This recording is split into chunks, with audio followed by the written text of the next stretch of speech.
Hello everyone, and welcome back to my channel. Today I'm going to be showing you how to get a very good spear in this game. I consider it very good. I used it for most of the mid-game. It is called the Cross-Naginata. I'm pretty sure I butchered that, but I don't really care. It's one of the very few spears in Elden Ring that actually has a passive blood loss buildup effect on it, so there's that for it. As well as it also has probably the highest base physical damage of any of the spears in the game, which is very powerful.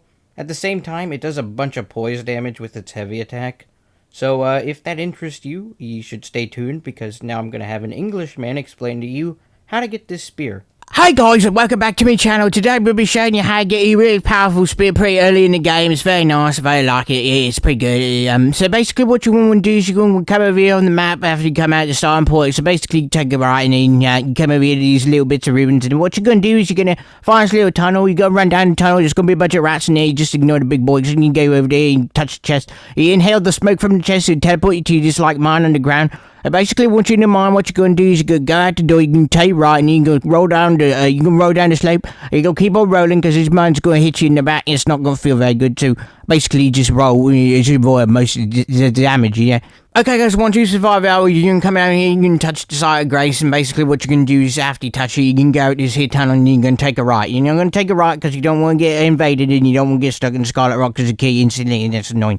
So basically after that, you're just going to come over here, you're just going to go this way, you can go this way, you're going to go this way, you're going to go, and then this, a little bit this way, and yeah, and a little bit more over here, and then basically, you can get to this point. I recommend getting the site of grace because you might not be able to get this in your first try, so basically you run up here and you grab that, so basically, after you grab the side grace, you can come over here, right? You can jump. And okay, now what you're going to do is you're going to sit right here, and there's be a little mine in the wall right here. And basically, when you stand right here, you come over the top, you're going to ignore two guards. So now that you're over here, you go in the mine, there'll be two dinguses right there, but I recommend taking a sharp left, and you can roll down, there's going to be a little ledge there, you're going to jump on the ledge, and you're going to ignore that little pathway, you can jump down the next ledge, and you're going to go all the way to the bottom, and you can touch the grace there, and once you get down to the bottom of the grace, basically you can proceed through the mine, you can go and get this little opening, you can go downstairs, you're going to take it right, you can see all the little squid boys, you know, in the right place, so basically you're going to ignore the squid boys, and you go right all the way to the back, and then the big mummy's going to come out, she's going to try and smash you.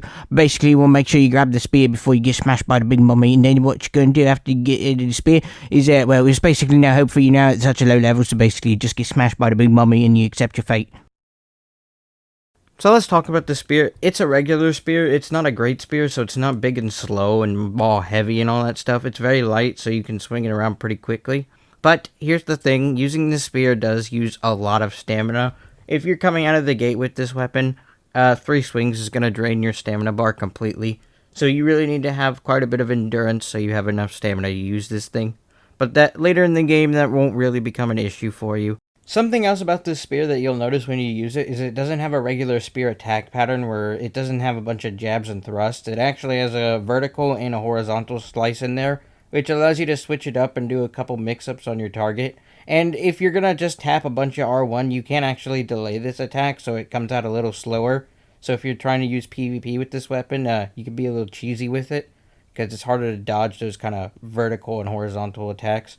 Also, its R2, or its heavy attack, is very nice because it does a bunch of poise damage, especially with a jump attack. But if you just hold it and you charge it all the way, it's guaranteed to stagger into whatever they call it. I think it's like a visceral or something.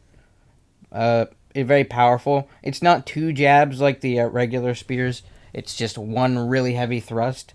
And it's basically the same thing as the Ash of War, or the no Ash of War that comes with it, allowing you to just slot something on there. For me personally, I went with the Impaling Thrust because I managed to make a build where 3 attacks with this weapon could proc the bleed status effect, which is ridiculous because there's 5 attacks in that Ash of War chain. So basically all I'd have to do is press R1 after that and I'd proc bleed twice in like 2 seconds. It's ridiculous.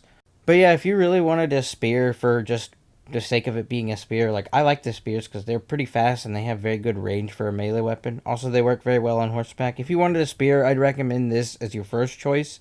If you're going to go for a different kind of build with like a special Ash of War on a specific spear, I guess you could do that as well, but this allows you to be a little bit more universal and creative with it, like with me and the bleed build that I had with this thing. It was very fun.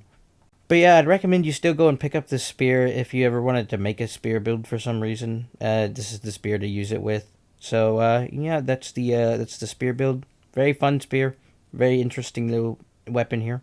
Like I said, it helped me get through a lot of the mid tier of the game, or close to the end game, pretty much. But I had to switch my build for the end boss because it took no bleed damage. Because some bosses and some enemies don't take bleed damage, which is annoying because that's literally my entire build.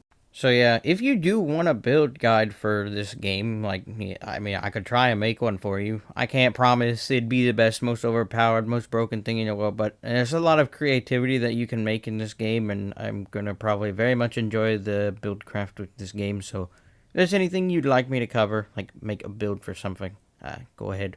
But I just really enjoy this spear. I recommend that you at least go out and try and collect it because it's very good, very good. Help me kill this idiot right here.